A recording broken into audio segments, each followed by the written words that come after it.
Hello guys, welcome to future perfect. My self Preeti Singh, your G educator. And आज के session में हम बहुत ही इंपॉर्टेंट न्यूज़ को डिस्कस करने वाले हैं about make in India initiative. So session को स्टार्ट करेंगे without any further delay. But अगर आप इस चैनल पर न्यू हैं तो चैनल को सब्सक्राइब करिएगा और बेल आइकन को ज़रूर प्रेस करिएगा सो दैट आपको जितने भी लेटेस्ट वीडियोज़ अपलोड किए जाएंगे उन सभी की नोटिफिकेशंस रिसीव होती रहेंगी।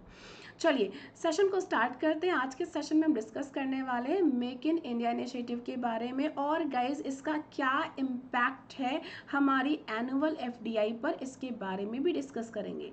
So make in India initiative ने अपने 8 ईयर्स कंप्लीट किए हैं और इसके साथ ही साथ में हमारा जो एनुअल एफडीआई है वो भी जस्ट डबल हो चुका है और ये कितना हो चुका है 83 billion USD.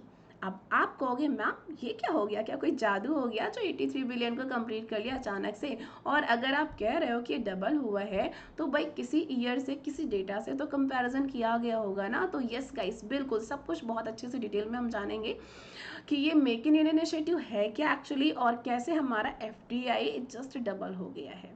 So make in India initiative actually India को आत्मनिर्भर बनाने की एक पहल थी। अभी हमारी जो गवर्नमेंट है वो सेमीकंडक्टर इंडस्ट्री पे काम कर रही है।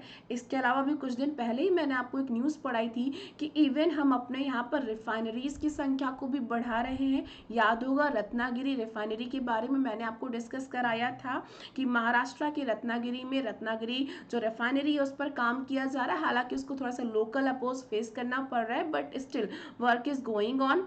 एंड साथ ही साथ में मेक इन इंडिया इनिशिएटिव के तहत गवर्नमेंट ने जो भी एक्स्ट्रा बर्डन है, जो भी टैक्सेस है उनको रिड्यूस करने पर भी काम किया। प्रोडक्शन लिंक्ड इंसेंटिव स्कीम्स को लेकर के आए। 14 स्कीम्स अभी ऑपरेशन में है। इंडिया का जो टॉय सेक्टर है, हम अक्सर चाइनीज़ खिलौनों पर बहुत ज़्यादा जापानीज़ एंड अगर चाइनीज़ खिलौनों की बात करें तो कुछ सालों पहले इंडिया में जापानीज़ और चाइनीज़ जो प्रोडक्ट्स होते थे वो बहुत ज़्यादा पसंद किए जाते थे। बट अभी इंडिया का जो टॉय सेक्टर है वो भी काफ़ी अच्छा ग्रो कर रहा है और अप्रैल टू अगस्त 2022 इंडिया ने ट्रमेंडस ग्रोथ देखी है इन टॉय सेक्टर। ओके, सो बात करते हैं डिटेल में इस मेक इन इंडिया इनिशिएटिव की और इसका क्या इम्पैक्ट रहा एफडीआई पर, कैसे हमें डबल ग्रोथ देखने को मिली, इस पर भी बात करेंगे। और एफडीआई क्या है इन शॉर्ट में आपको ये भी एक्सप्लेन कर दूंगी guys, don't worry. Make in India initiative government of India का एक बहुत ही इंपॉर्टेंट इनिशिएटिव है जिसको लॉन्च किया गया था 2014 में प्रधानमंत्री नरेंद्र मोदी जी की लीडरशिप में 25 सितंबर को। ये जो स्कीम या ये जो इनिशिएटिव लाया गया था, बेसिकली इसका काम क्या था कि हम बाहर की चीज़ों पर अपनी डिपेंडेंसी को ख़त्म करें और अपनी ज़रूरत की चीज़ें खुद भी बनाएं और उसको एक्सपोर्ट भी करें। अब आप कहोगे भाई ये इम्पोर्ट एक्सपोर्ट का मतलब क्या है, क्या इससे हमको बेनिफिट मिल रहा है? देखो सिंपल सी बात है, कोई भी सामान अगर आप किसी बाहर देश से मंगाते हो तो वो आपको महंगा पड़ेगा, आपको एक्स्ट्रा कॉस्ट भी पे करना पड़ेगा। बट वही चीज़ अगर आप अपने देश में बनाते हैं तो बनाने के लिए लोगों की ज़रूरत पड़ेगी, है ना, मतलब एम्प्लॉयमेंट जनरेट होगा एज वेल एज वो चीज़ हमें सस्ती पड़ेगी और अगर अच्छी बन गई गाइज तो हम उसको बाहर भी एक्सपोर्ट कर पाएंगे और उससे क्या होगा, हमको पैसा मिलेगा, अर्निंग मिलेगी, हमारी जीडीपी बढ़िया होगी, है ना, हमें बढ़िया ग्रोथ देखने को मिलेगी और उसी का तो रिजल्ट है कि एफडीआई डबल हो गई है। तो मेक इन इंडिया इनिशिएटिव को अक्रॉस 27 सेक्टर्स में इम्प्लीमेंट किया गया है ना स्टार्टिंग में। एंड एफडीआई को डबल कैसे हम देख रहे हैं ये भी मैं आपको बता दूं। तो गाइस एफडीआई का डबल होना मतलब क्या है, इसका जो कंपैरिजन किया गया है वो 2014-15 से किया गया, मतलब 2014-15 को बेस ईयर माना गया और दैट टाइम पर हमारा जो एफडीआई इनफ्लो था, इनफ्लो का मतलब आना, देश में एफडीआई का आना। अब आपको कि बार बार एफडीआई मैम बोल रहे हो, पहले आप एफडीआई ही बता दो, सुनो ध्यान से एफडीआई क्या है। एफडीआई के बारे में मैं बताऊं तो एफडीआई का फुल फॉर्म है foreign direct investment. Foreign direct investment मतलब फॉरेन की कंट्री से किसी भी देश में इन्वेस्टमेंट का आना और इन्वेस्टमेंट भी ऐसा आना जो कि लैंड में, रिसोर्सेज में इन्वेस्ट किया जाए, लॉन्ग टर्म इन्वेस्टमेंट किया जाए। फॉर एग्जांपल हमारे देश में एक ब्रांड आपको देखने को मिलता है मारुति सुजुकी। मारुति सुजुकी, अगर ये आप नाम सर्च करेंगे तो मारुति तो इंडिया का नाम है, लेकिन सुजुकी जो है ये जापानीज कंपनी है, जापानीज ऑटोमोबाइल कंपनी है गाइस। अच्छा, और नाम देख लो, रिलायंस निप्पॉन इंश्योरेंस प्रोवाइड करती है, लाइफ इंश्योरेंस भी देती है। निप्पॉन जापानीज कंपनी और रिलायंस तो RIL मतलब रिलायंस इंडस्ट्रीज लिमिटेड, ये इंडिया की कंपनी। इसके अलावा और कौन कौन से नाम है, सैमसंग देख लो। सैमसंग के फोन एक टाइम पर आप सभी के फेवरेट होते थे, आजकल तो आप A1 और न जाने कौन वन प्लस और न जाने कौन कौन से फोन देख रहे हैं, लेकिन एक टाइम पर आपके जो फेवरेट फोन हुआ करते थे सैमसंग, नोकिया, ये सारे हुआ करते थे।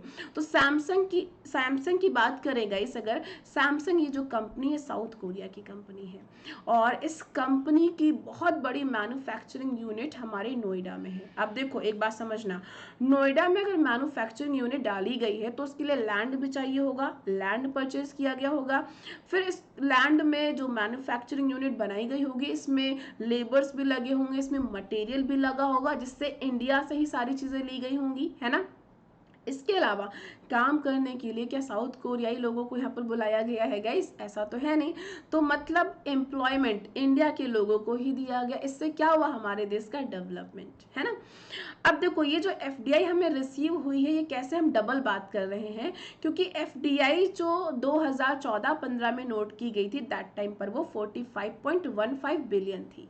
लेकिन अभी जो कंपैरिजन किया गया, जो डेटा देखा गया 2021-22 में, ये जो हाईएस्ट हमारे देश की जो हाईएस्ट FDI रिकॉर्ड की गई है इस साल, वो 83.6 बिलियन की है। मतलब हो गई ना जस्ट डबल।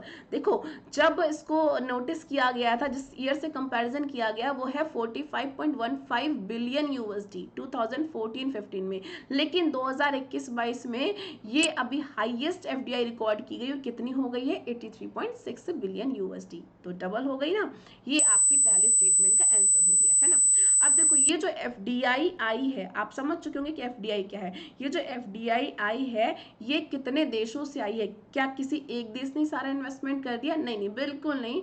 101 बिल्कुल शुभ संख्या है, एकदम बढ़िया शुभ नंबर है ये। 101 कंट्रीज से हमें मिली है ये FDI, जिसको इन्वेस्ट किया गया है 31 यूटीज एंड स्टेट्स में और 57 सेक्टर्स में। अब देखो कहीं पर भी आप कुछ इनपुट देंगे तो भाई आउटपुट तो मिलेगा ना।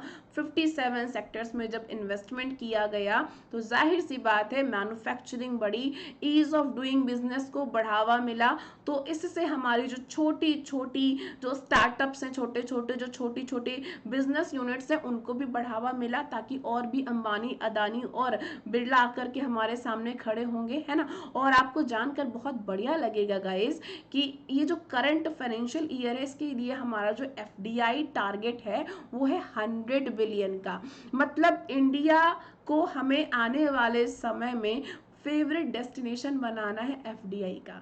जैसे घूमने के लिए आपको स्विट्जरलैंड है, और इसके अलावा बाहर की और भी कई सारी कंट्रीज पसंद आती है ना। यूरोप घूमना बड़ा पसंद आया होगा DDLJ देखने के बाद में, है ना। मालदीव घूमने की इच्छा हो रही होगी। तो घूमने के लिए आप कहीं भी जाओ, है ना, लेकिन FDI के लिए आप सिर्फ इंडिया में आओ, ऐसा हमारा टारगेट है। आई होप सो ये टारगेट पूरा हो रहा है और आगे भी होता रहेगा, और हम ऐसे इंटरेस्टिंग सेशंस के साथ मिलते रहेंगे। सो गाइस तब तक के लिए बाय बाय, टेक केयर।